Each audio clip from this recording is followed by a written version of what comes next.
My name is Jessica Stewart. I'm the Executive Director of Family and Community Services, Insights Analysis and Research, also known as FACSIAR in the Department of Communities and Justice. Before we begin, I would like to acknowledge that wherever we're joining today's webinar from across New South Wales, we're all living and working on Aboriginal land. I'd personally like to acknowledge the Gadigal people of the Eora Nation, who are the owners and First Nations people of the area where I have the privilege of joining from today. I'd like to pay my respects to all First Nations elders, past and present, and to future and emerging leaders, and I'd like to extend that respect to all of our Aboriginal colleagues joining us today.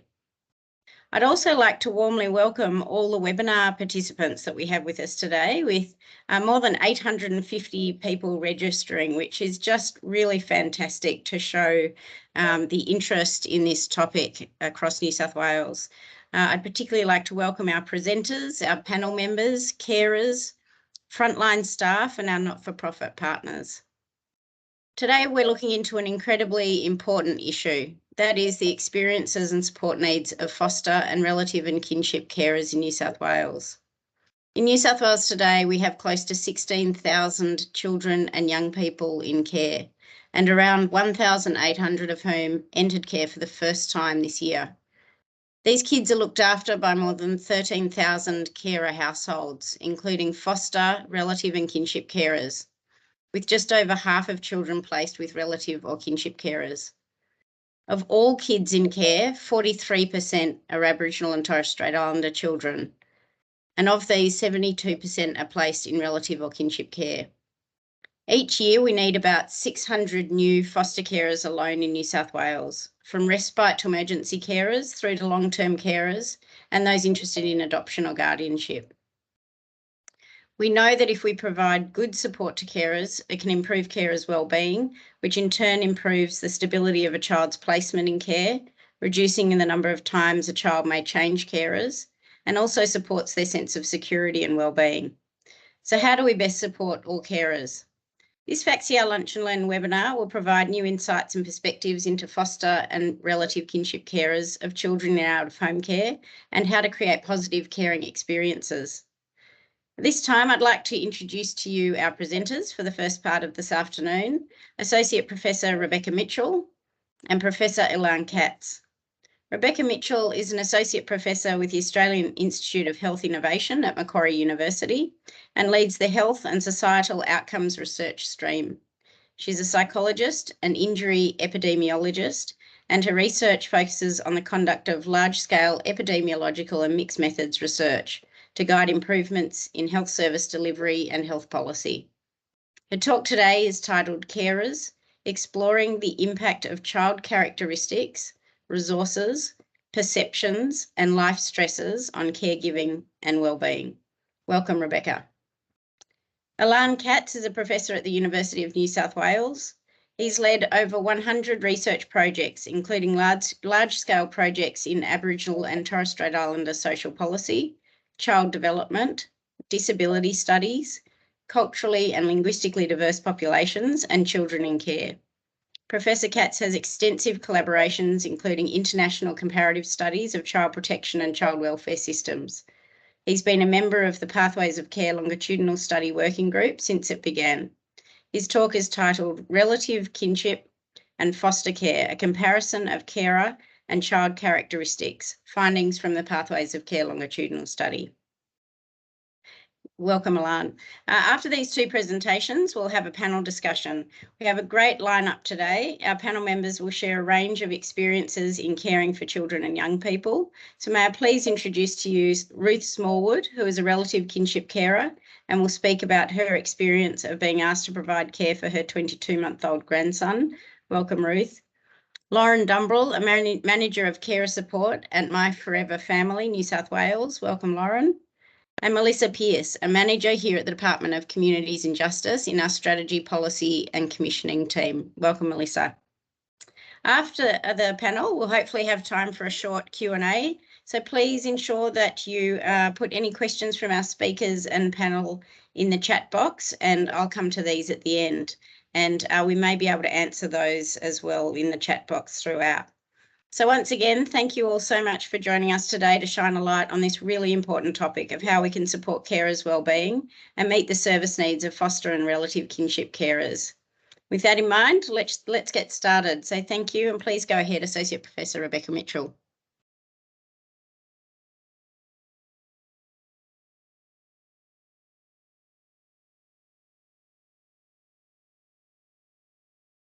You're on mute, Rebecca.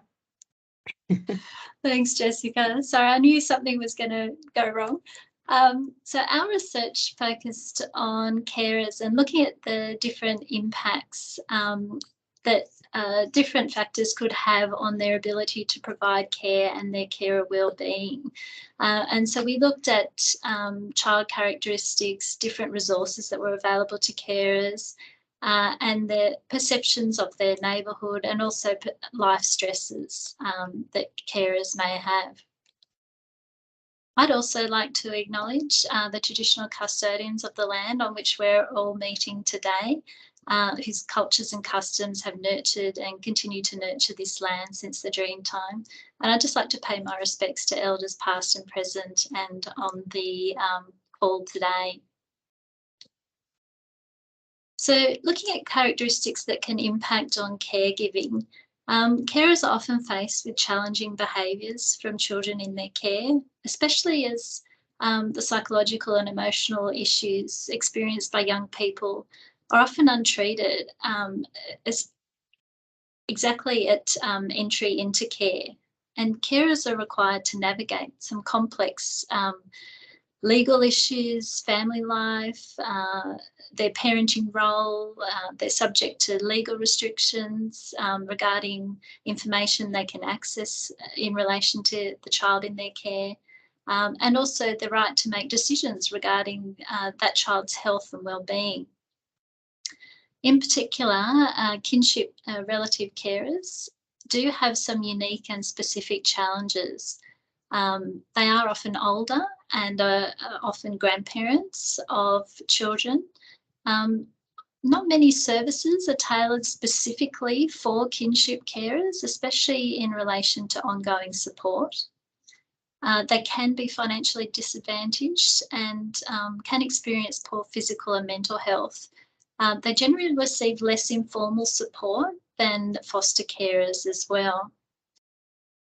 In terms of social support networks, these are often crucial for successful placements of children in out-of-home care. Social support can lessen the impact of health problems and stressful life events on carers. And carer health does have an effect on the cognitive development of children in care. Formal training and support can also increase carer confidence and the ability to manage and provide care for children. So for some of the research that we were going to do, we'd like to tackle some of the priority policy areas of the Department of Community and Justice. And so our research was really focused on carer characteristics and how to better support carers of children in out-of-home care. So our study aimed to explore the impact of child and placement characteristics and resources that are available to carers and carer perceptions and life stresses on their ability to provide quality caregiving, and also on the carers' psychological health and their well-being. And we also looked at trajectories over time for caregivers, looking at their ability to provide caregiving and well-being. So in thinking about our approach to this research, we looked around for an existing theoretical model that was either going to be fit for purpose or that we could adapt for our purposes. And we settled on the ABC model of family stress adaptation, because I thought it was quite a nice framework to use with our carer research. So for our research, we were able to look at the characteristics of the caregivers, but also the children in out-of-home care. We're also able to look at the placement characteristics, We could look at resources, so what resources were available to the carer in terms of professional support or training opportunities. We could look at perceptions of the carer, so for example, perceptions of their neighbourhood, appraisal of different situations. We're able to look at different additional stresses that a carer might be experiencing. So if they're in poor health, or if they may have had a close friend or relative pass away. And we also had information on different service and system factors to do with the placement that we were also able to take into account. And have a look at the effects of all those different, well, it's the ABCX, on the ability of a caregiver to provide quality caregiving, and also on the carer's wellbeing. So many of you will be familiar with the Pathways of Care longitudinal study, or POCLs. So it was one of the largest prospective longitudinal studies of children in out-of-home care in Australia. But we focused our study looking at a cohort of carers across 4 waves of the study.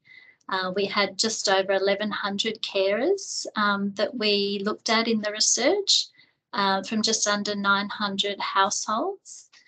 And the information that we had available to us was the carer and the child questionnaires. We also had some free text responses where carers could provide extra information that they'd like to convey. We had some administrative data from the department, and we also had access to a caseworker survey responses. Now, to try and look at quality caregiving and carer wellbeing, there wasn't just any one indicator that was able to provide us with that information. So we ended up using 3 pieces of information from the carer surveys to indicate potential concern for the carer, for the carer's psychological wellbeing, and for their capacity to provide quality care. And the 3 pieces of information we used was the carer role dissatisfaction, so they weren't satisfied or very dissatisfied with their role. We looked at carers who had moderate or severe psychological distress, and carers who were providing hostile parenting, or not warmth parenting, using a parenting questionnaire.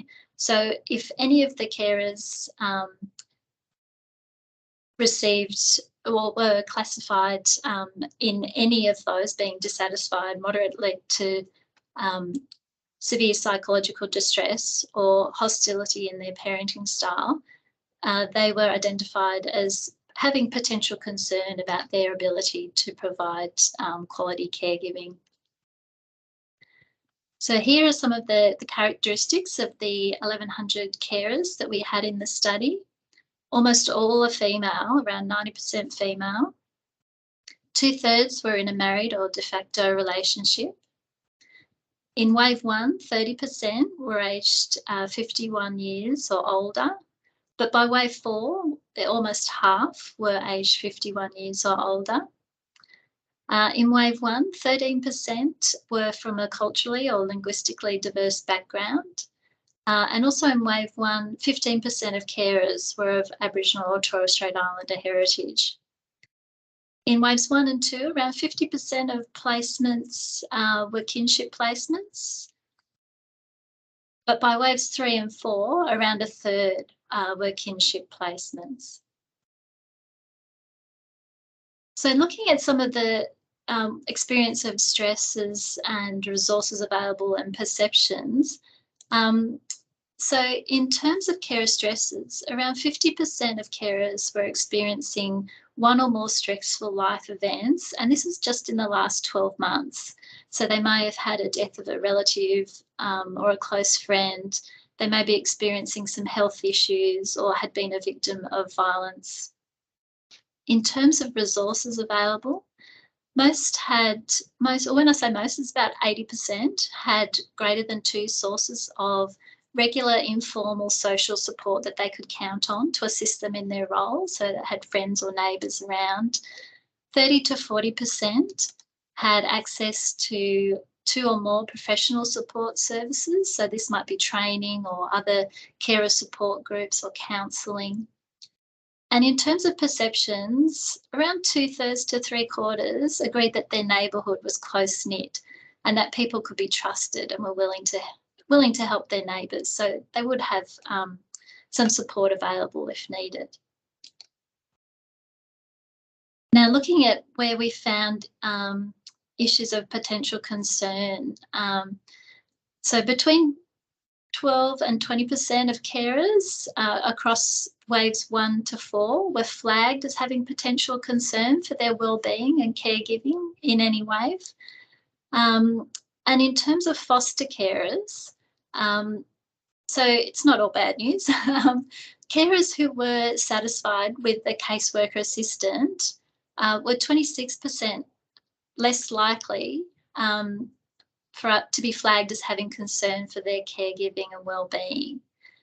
But on the flip side, if a carer was in paid employment, they had increased likelihood of having a concern for their wellbeing and caregiving, and that was up by about 44%. Similarly, carers who were looking after multiple children had 86% higher likelihood of concern for their wellbeing and caregiving. And carers who had older children experienced more placement challenges than younger children. And they also had challenges at critical time points, such as when a young child would commence school. For kinship carers, there are also some other issues that were flagged as being predictors of concern for their wellbeing and their ability to provide quality care. So we identified that kinship carers that had a non-government organisation case manager, they're over 2 times as likely to have concern for their wellbeing and caregiving. If they'd experienced 2 or more stressful life events, they had increased issue of likely of being concerned with their caregiving. If they're and if they had greater than 3 children in their care, there was also twice the likelihood of having potential concern with their caregiving. But on the other side, older kinship carers were less likely to show potential concern regarding their psychological wellbeing and their caregiving ability than those who are younger. So some of the responses we had from the free text that carers could provide, and this was around topics that they just wanted to convey some more information. So in terms of employment, when carers were in full-time work, they often cited that as a barrier to attending some of the training sessions regarding caring that were on offer. It could be difficult to make meetings and some appointments due to different competing time demands. And it was also quite stressful in accessing childcare. A big one was caring for multiple children at the same time. It was often described as taking up a lot of time and having quite intense cost demands and need for extra spaces for furniture and clothing, beds and things like that. There was a lot of logistics as well in terms of managing contact visits with birth parents and professional appointments to organise and attend. The value of social support, especially informal social support, was really stressed as being beneficial from carers, especially to help with their emotional needs. Carers did flag a need for respite care, particularly during really stressful times, such as when they might be ill or when they needed to attend a funeral or sorry business, for example. Caseworkers were generally thought to be great, very responsive and communicative, but in some cases they could be difficult to reach. Carers did stress that they did need information about the child in terms of their medical history, and also they also stressed that it would be great to have some further information about what assistance that carers were eligible for in their caring role. And in some cases, there were challenges with a lack of continuity when caseworkers were changing their roles. So what does all this mean? So just a little summary of some of our key findings. In terms of time demands, working really impacted on the carer's ability to access training and other services. And they found it to be quite stressful in terms of the work-life conflict, which had a negative effect on their ability to parent in a consistently warm manner with their children. Carers with multiple children are at greatest risk of decreased caregiving and wellbeing. Older children in out-of-home care, they found to be a bit more challenging. And some carers really flagged the need for further support at critical times for younger children, such as when they were negotiating when a young child first starts school and trying to negotiate the child's needs, their needs, particularly if they were working full-time working at the same time. And without a good working relationship with caseworkers and having information that they need, carers were likely to experience decreased psychological wellbeing and have difficulty performing their quality caregiving. We did find that kinship carers with non-government organisation placement providers had a higher likelihood of having a potential concern regarding their wellbeing and ability to provide care. Definitely the experience of stressful life events may have a greater impact on their ability to cope with demands of caregiving, just due to access to less professional support. In terms of the short-term respite care, there was a potential need to have a break from caregiving responsibilities in certain times during stressful periods, just to deal with life events. And can't stress enough the importance of social network and close supports in contributing to caregivers' psychological wellbeing from the comments that we received. Now, implications for policy and practice that really stood out for us were more information needed to go to carers, especially when the child is first placed in their care. And this is just basic things like their health history, Medicare cards, a little bit of information on circumstances regarding the child's removal. And we did find that kinship and relative carers, the caseworkers were more likely to leave them to their own devices. And in some circumstances, kinship carers did need a bit of support. Definitely a higher number of children, more support was needed. And that was stressed by a couple of carers. We had one carer who had 6 children in out-of-home care in their care. And as children reach school age, definitely more support needed with the transition to starting school. Carers with minimal informal support networks did need some further assistance, just in terms of, I guess, just daily activities with the child and coordinating appointments and things like that. And lastly, there could be potential to review non-government organisation placement provider practices for kinship carers, just to ensure that kinship carers aren't left without some of the professional supports that they need. And I'd just like to acknowledge the Pathways of Care longitudinal study participants and their families who participated in the research, and the POCLS team who were great with us when we were learning how to use their data. We have published this study, so there is a reference there, and I'm very happy to be contacted if anyone wants any further information from me regarding our research. So I'll now hand over to Ilan.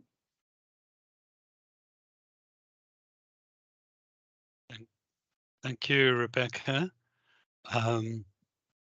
And like Rebecca, I'll be talking about the Pathways of Care longitudinal study, and I'm going to be talking about relative kinship and foster care findings from the Pathways of Care longitudinal study. And like the others, I would like to acknowledge the traditional owners of the unceded lands on which we meet. I'm on the lands of the Gadigal people of the Eora Nation, and I'd like to pay respect to Aboriginal elders past, present and emerging, and extend my respect to Aboriginal colleagues who are joining this forum. And of course, we remember the stolen generation, Aboriginal and Torres Strait Islander children forcibly removed from their families and from their communities and culture under government policies and practices.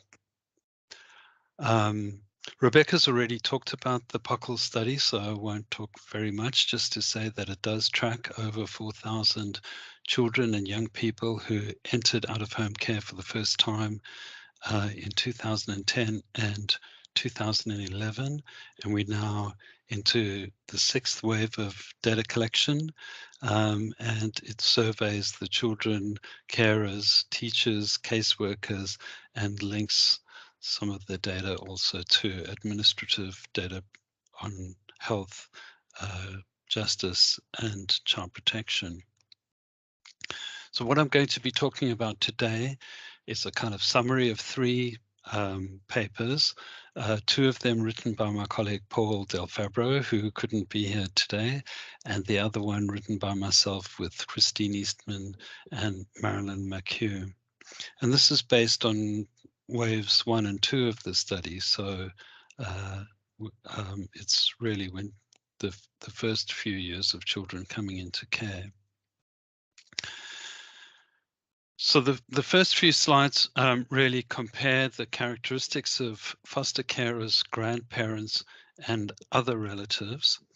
And similarly to Rebecca, we found that grandparents were significantly older than the other 2 groups, understandably, and they also reported lower levels of education.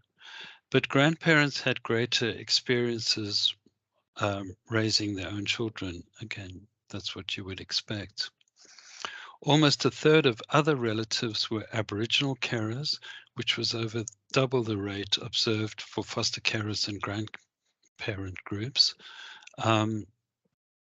And as Rebecca said, most of the primary carers were not employed, but the secondary carers, generally the partners of the primary carers, were in employment. And like Rebecca, about 90% of those primary carers were female. Grandparents and other relative carers were more financially disadvantaged compared to foster carers. In terms of their psychological well-being, on average, carers had a relatively low levels of psychological distress. However, around 30% of grandparents and 25% of other relatives reported moderate to very high symptoms, compared to 15% of foster carers. So all of them had higher levels of distress than the general population slightly, but particularly for grandparents and other kinship carers. Most of the respondent carers were in good health, and few smoked or drank alcohol, but grandparents again were significantly more likely to report ongoing health problems. So overall, grandparents were the most vulnerable and foster carers the least vulnerable of those 3 groups. In contrast to their vulnerability, grandparents were more likely to tell the child how happy he or she made them to feel when the child was upset. They reported a warmer and less hostile parenting style, and other relatives were less likely to report being able to get close to the child compared to the other groups. So overall, grandparents reported a warmer parenting style than the other 2 groups. So now turning to the children, The older children aged 6 to 17-year-old have more psychological and behavioral problems than children in kinship care. But there were fewer differences for the younger children aged 3 to 5 years. On average, children, though, in POCLs had more psychological and behavioral problems than children in the general population, and that's consistent with a lot of research which shows that children in out-of-home care have higher psychological or well-being issues than children in the population. And younger children in foster care have slightly higher proportion of developmental problems as well as those in relative kinship care. In terms of their relationship with birth families, children living with grandparents were more likely to have contact with both their mother and their father, as well as their siblings. They were more likely to have a good relationship with their birth family members than children in the other two groups. And they were more likely to have face-to-face unsupervised contact and overnight stay with birth families. Grandparents also reported knowing the child better and having a better relationship than the other two groups.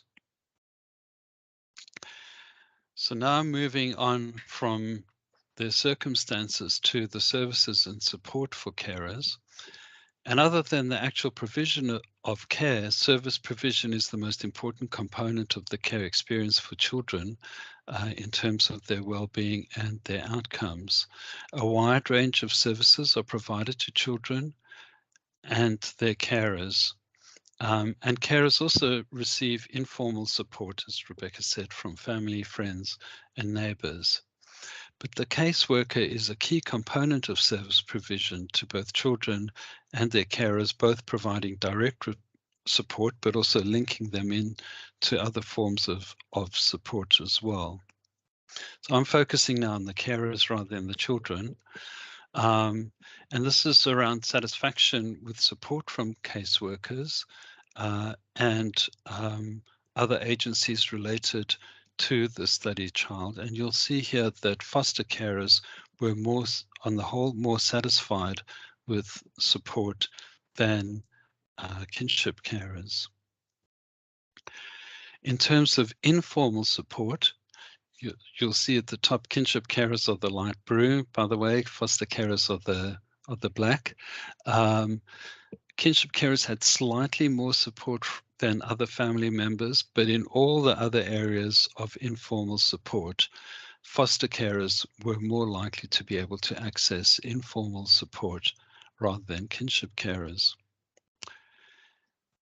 And similarly, in terms of formal support, kinship carers were likely to access more childcare and before and after school care, but all the other forms of support, in particular carer support organizations and support from the caseworker, kinship carers were less likely to access than foster carers. And now in terms of support or services that they would like to have had but didn't receive, again, we see this pattern of kinship carers much more likely to want but not receive support, particularly carer allowance payment and access to carer support group and time and advice from caseworkers or case managers. So there's big gaps between kinship carers and foster carers in terms of what they want. And that kind of challenges the idea that kinship carers don't access support from caseworkers because they don't want it or they don't want to deal with caseworkers. In fact, in this cohort, they wanted more support from caseworkers. So in summary, there are clear differences in the characteristics of different carer groups. Not all kinship relative carers are the same. Grandparents tend to be the most vulnerable with respect to their physical health, mental health, and financial situation. But in contrast to that, children placed with grandparents tend to score better on measures of socio-emotional well-being and have better relationships with their carers and with their birth families.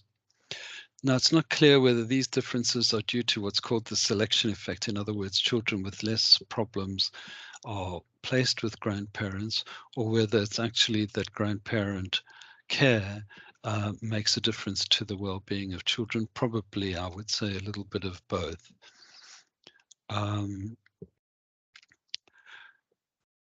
So in summary, relative and kinship carers have less access to caseworkers and are less satisfied with their contact than foster carers.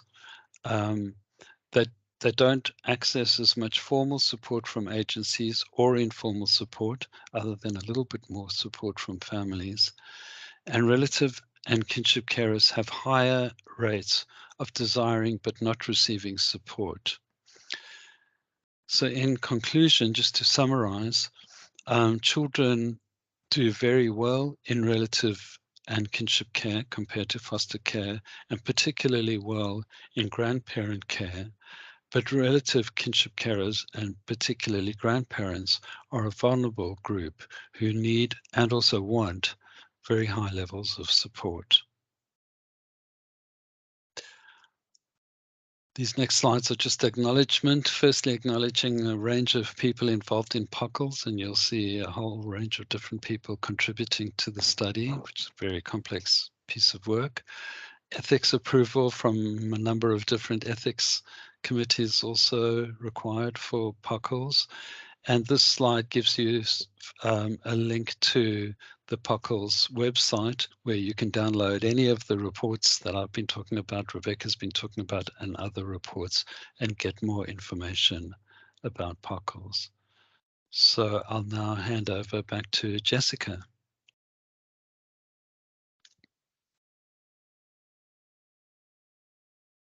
Thank you so much, both Rebecca and Alan, for really interesting presentations, and really interesting to hear about the support needs for carers, particularly those juggling care and work, and also the really important role of grandparents and relative and kinship carers. So we are now going to move on to our panel session. And please, I'll just make a reminder, please feel free to enter in questions or comments into the chat. If we can't get to them today, we will endeavour to get back to you after today's session. But for our first panel member, may I please invite Ruth Smallwood to tell us a little bit about yourself and how you became a carer. Sure. So just on 2 years ago, I had a phone call from DCJ, Child Protective Services, to pick up my grandson from daycare because his mum couldn't look after him anymore. Sorry. I'd had previous contact with them the week prior to that. I had to report my own child, the way that she was bringing up her child. I knew he wasn't safe, and he came into my permanent care from that point. Of course, I'd never heard the terminology kinship care. I didn't even know what it was. Didn't have a clue. I felt quite unsupported. I assumed that they, because I'm single, I work full time, that they assumed that I was quite capable, but it was a brand new environment that I had never walked through and didn't know existed. I didn't even have a Centrelink account when I got to Centrelink. And it was only through making contact via the web with my forever family. They couldn't formally support me because it was only then considered an informal arrangement until those steps had been taken through family law court. But at least they were capable of telling me what and where I needed to go for help. I didn't really see or hear from a caseworker or anyone until I started making phone calls. So I'm really passionate about kinship care now, as opposed to foster care. I'd like there to be quite a definite split between the two. Kinship carers, from the previous information we've got, clearly indicates that children coming into kinship care, particularly with grandparents, is and can be very successful for those little children. I'm fortunate my grandson is actually now living back with his mum, and he's well and truly into his restoration plan now. And I believe that's a very small percentage, unfortunately, that's what happens to. But part of the trauma with grandparents is how the child came into my care. And I think caseworkers don't see that. And I think it should be part of the terms of reference when I'm assessed as a carer for my grandson, understand how did this happen. And of course, you can see it's still quite traumatic 2 years after the events when I remember how it made me feel on that day. And of course, again, we have issues with health. I had to have a skin cancer removed. I should have gone to Sydney to see a specialist. No, I couldn't get any respite care. I ended up having to have it done in my rural town of Port Macquarie. Not the best result, but, it's done. But, there's things that you have to keep compromise, because I now have this little boy who needs me. So, yeah, happy to answer any questions. Thank you so much, Ruth. And what you've mentioned a few supports that would have been helpful. Are there other things that you think have been beneficial or would be really beneficial in terms of support as a carer? Oh, financially, it took me nearly 5 months to get any financial support. I was offered it, but apparently we had to wait till things were formalised. It actually took me to sit in a My Forever Family morning tea in front of the current minister at the time, begging him to please look at my case. I need some money. I got it the next day. No one should have to do that, ever. Thank you. And are there other lessons for caseworkers specifically about the role that they play and the support that they can offer? Look, I understand from the department's point of view, it is about the care of the child. However, when it comes to kinship care, understanding those terms of reference, how did this happen? You have to take everything into account. It's not just about the child, it is about the grandparent carer as well. What else can we do to help you? I remember one day a caseworker seriously asked me, quite honestly, what do you need? What do you need, Ruth?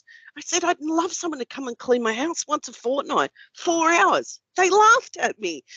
I understand that's not something that you probably provide. However, listen to what I've said. If that's what I need, maybe that is something that should be provided. As a working full-time caring grandparent of a 22-month-old. Thank you. Thank you so much. And hopefully we have some time for more questions at the end, but we really value your contribution today. It's incredibly important to hear from you.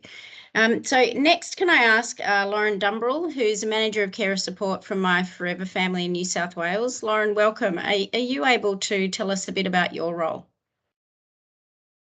So my role as a Carer Support Manager is supporting my team. We work... Okay, our main focus is our carer support line. So that's where we receive our calls from carers wanting extra support. And we also run training, carer support groups, online support groups. So we're basically there just to support the carers.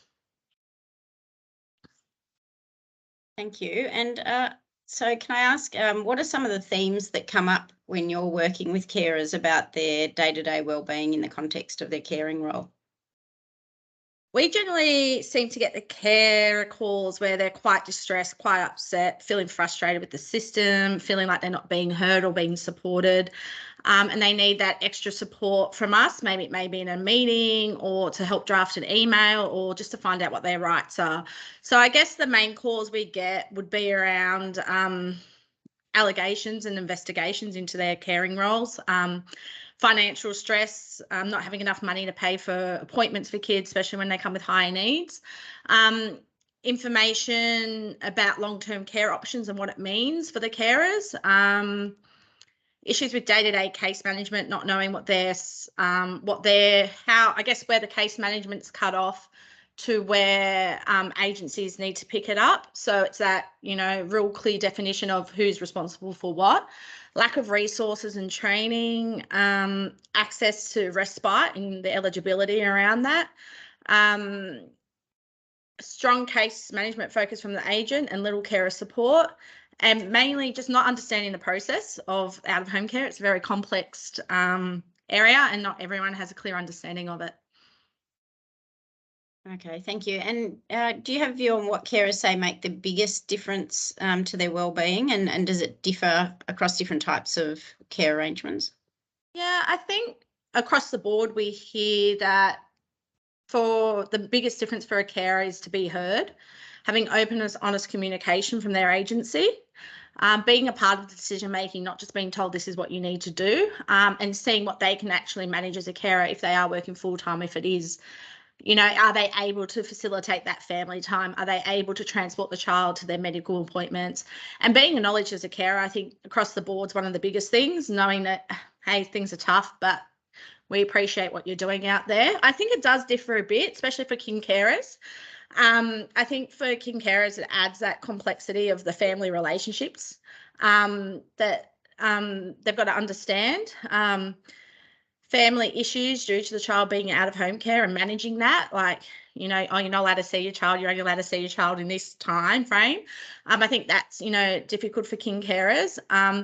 Sometimes they're treated, they want to be treated more like they're a family member and not just a carer, and not just told this is what you need to do. But I guess then sometimes on the flip side, they're treated like, well, your family, so you don't need that extra support, so you should just be fine with it. And I guess also the other difference would be Aboriginal carers and the policies around that and the cultural support that they need. That's terrific. Thank you, Lauren. And what do you think some of the keys, or what are some of the key supports that My Forever Family can provide to carers? Yeah, so I think one of our main supports is just being there on the phone, having someone to talk to. Sometimes it is that quick little conversation, that little prep up that someone needed, and just be reminded that they're doing a great job. But, you know, we hold a lot of resources that we, you know, provide to people, not just carers, but also to agencies. We run a lot of training across the online and face-to-face. We have carer support groups that we run in different regions, and we're in the process of trying to make those more accessible across New South Wales. Peer support groups online, as Ruth spoke about, you know, Carer with a Cuppa and the online lounge rooms with the minister, stuff like that. Carer reference groups that we run across 10 different regions in New South Wales. We have the carer survey that comes out every 2 years, which is happening now, where carers can fill out and get their thoughts across to us. But we also can support carers in just meetings, understanding what the out-of-home care policies are. Yeah, so we can help people draft emails, just be there to talk things through, really. Terrific. Thank you so much, Lauren. It's really helpful to hear your role. And finally, we have Melissa Pearce. So Melissa is a manager in our Strategy, Policy and Commissioning Division here at the Department of Communities and Justice. Welcome, Melissa. Are you able to tell participants a little about your role? Sure. Hello, everyone. I'm Mel Pearce. I am one of the managers in the out-of-home care area in child and family. And yeah, I think it's been wonderful to hear the information today. And I think it's a really interesting area, this idea of how do we support carers better and consider their needs. And I feel like things have changed in the sense that some carers really want to connect with tailored services like My Forever Family and the Aboriginal Carer Support Program, be part of peer support networks, where others gain a lot of their support through things like you know, other school parents and their community networks. But what I think is really important is that caseworkers really collaborate with carers and think about what supports are in place for that carer, and where carers might be struggling to connect, sort of work with them to work out how they can build their own sort of personal support network and what works for them, but tapping into the resources that are around. And when I say resources, I think we do need to think creatively and resourcefully. So everything from My Forever Family peer support groups, training, through to the Raising Children Network website, local parenting like parent courses, videos, and just sort of thinking really resourcefully about what works for that carer, because as we've said, the different carers have different sorts of needs. And I wanted to mention particularly working carers. I noticed there were some research observations about carers who feel like they have some extra stresses when they're working as well as not, and then the differences in not working. And I want to point out that we're in, society is changing. More and more women are in the workforce. More people that live on the eastern seaboard in New South Wales have to, they have high rents and high mortgages. It's more and more likely that we have to think flexibly about working carers and how they juggle work and child raising. And so actually I loved Ruth's suggestion of the cleaner.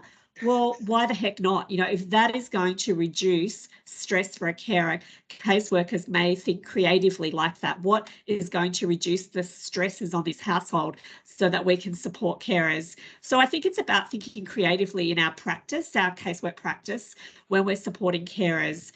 I know, but not all, but some agencies and some districts have dedicated carer support caseworkers. I actually think this is a really wonderful thing where we can. But if you're the caseworker for the child, for the placement in general, we do have to think about the carer's needs, the child's needs, what creates stability, what reduces stress. And my other key message is getting in early. So we've talked about in the research shows that there can be real stresses at certain milestones. So, hitting the high school years, we know the 12 to 14-year-old time is when things can really escalate. Get in early with placement stability strategies. So thinking as a caseworker, before this child turns 12, 13, 14, what can we do to really strengthen this placement before those risks start to appear, before the carer gets a bit older, a bit more exhausted by what's already happening. So it's that getting in early, thinking strategically. And sorry, Jess, if I could just make one more comment, because I got really excited when we often talk about there's one thing that we can't control, which is caseworkers changing. I hear it from carers. We hear it from our own caseworkers. There's always a high turnover in organisations, particularly with COVID. It's one of those evils that we're all living with and working with. But hey, caseworkers, let's get better at doing handovers. Let's get better at preparing carers and young and children for that change. What can we do better when we're leaving the role to hand over what's happening? What's the story for that placement and that carer? What's going on? Maybe we need to think about that, because we know we can't necessarily. Obviously there's workforce issues there that are bigger than all of us. But I think, hey, we're hearing this repeatedly. What can we do better when it comes to that changing staff factor? And just ensuring that carers feel valued and recognised, and we can't shout that loud enough. Thank you so much, Mel. And you've mentioned a number already, and we've heard lots of ideas throughout the presentations today. But are there any other sort of broad policy levers that you wanted to talk about in terms of how we can improve the carer journey? Yeah, look, I think the whole process from, recruiting new people into fostering and caring, and how we value and respect carers as they travel through their caring career, so to speak.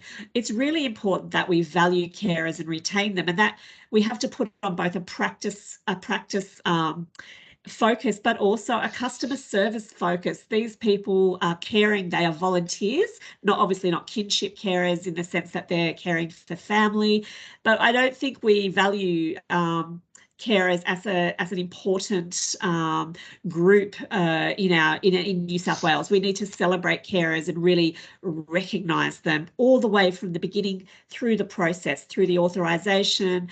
And I can't stress enough the number of times we hear about something as simple as improved communication. Everyone can pick up the phone, be responsive, provide updates, even if you're not sure if anything's changed. It's such a simple request we get time and time again. Oh, I haven't heard back about my application. No one's called me back about what the next step is on this authorisation journey. I've been asking for this type of support, but no one's called me back.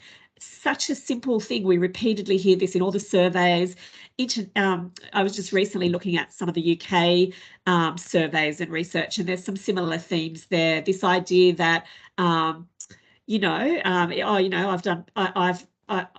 got how we prioritise our work, and I think we have to remember that sort of greater impact it has when we don't return phone calls, we don't get back to people, we don't bother finding out, we're not responsive as caseworkers, as a service system.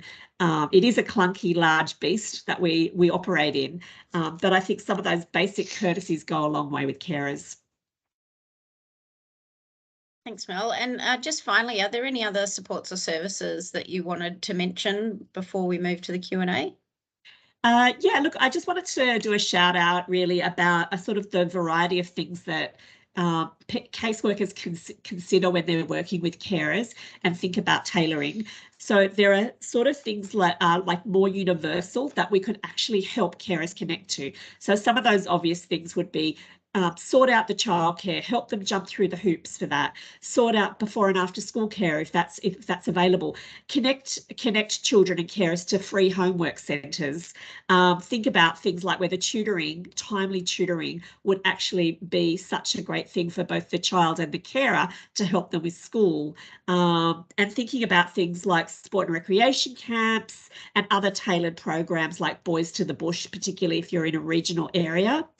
In addition to that, when the placement is experiencing some stress or there's some emotional challenges there relating to the placement, things like the Links program, referral to Our Space, and even My Forever Family has carer coaching. And I know there are other services that offer carer coaching. So timely responsiveness around when you can feel some of these stresses happening in placements, get in early with some of these referrals and connections. Don't wait till it's too late and things go really wobbly. Thank you so much. So we just have 3 minutes left and we should use up every bit of it for the questions. So there have been a few questions around the process of assessment of a carer. And I just wonder, perhaps Ruth, is there any advice you can give about how to make that a better experience through the assessment process?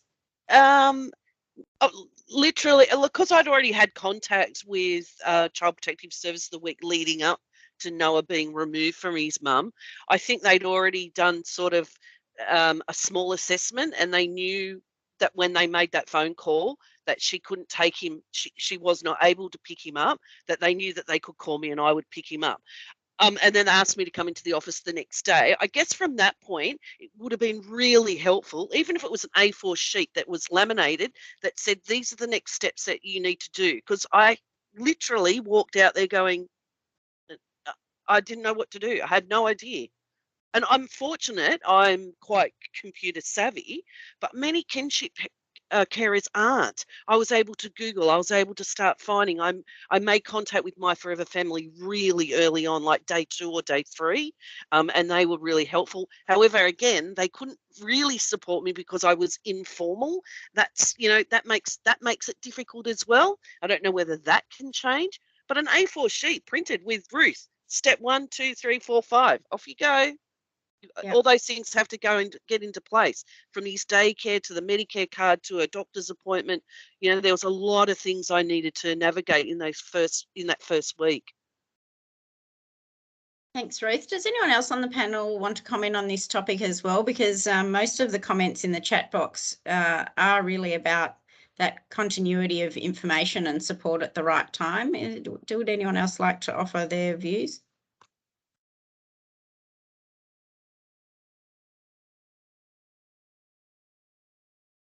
I think it is difficult when people do get a kid straight into care about what steps to take. And I think it is all about communication. And I think Ruth's right.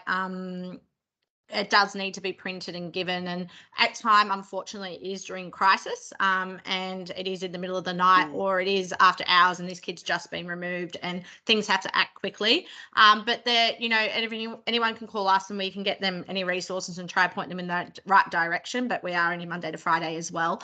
Yeah, there is the Caring for Kids guide that you can still access. That's got a lot of information in it as well.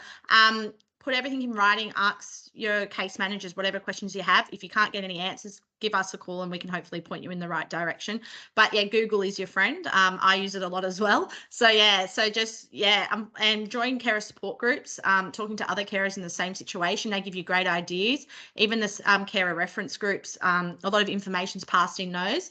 And I learn something new every carer reference group I attend about a program that's out there or support that's out there. So I think, you know, to get really involved helps you learn a lot as well. Yes, I'm part of the Mid North Coast Carers Reference Group as a result of going, something needs to change. We can all do better. I think Thanks. the other thing is just I want to go back to stress, reducing the risk of stress on placements.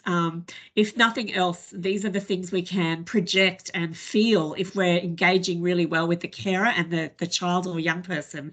And so thinking about very early on, you know, what is out of hours support look like? What could respite look like? And as caseworkers, you know, I really want to encourage creative thinking about local resources. I remember speaking to a caseworker who was really keen to help a young person in care learn to drive, and it was a kinship placement and there was no car in the family. There was no way that those hours were going to be achieved, and this caseworker was very resourceful and had a connection to the local, I can't remember if it was the Lions or the Rotary Club, and they were thinking about doing some volunteering around driving hours, and she really joined the dots in her local community as a caseworker to use those community resources to help that child and support that placement in general by offering and connecting. And it's a really simple example, but what I love about it is that thinking creatively, if this was your child and this was you caring, what would you do? How resourceful could you be? Don't leave it all up to carers to have to think about everything. They may not be able to jump online and look up everything themselves. So I think it's just really being thoughtful and creative in the way our practice is when we're supporting carers can just be so meaningful. Thanks, Mel. Any final comments from our panelists or presenters? No, well, thank you all so much for today. It's been a really interesting discussion. And for everyone who has registered, you'll be sent an email with the link to the presentations and resources. So please look at the materials there. And I'd just like to extend my thanks to all of you for joining today, particularly presenters and panel members, and to also thank the FACSIAR team for coordinating this event. To Caroline, Kirsten and Sajeev, you've done a fantastic job. So we look forward to seeing you at the next Lunch and Learn, and thank you again. Have a great day.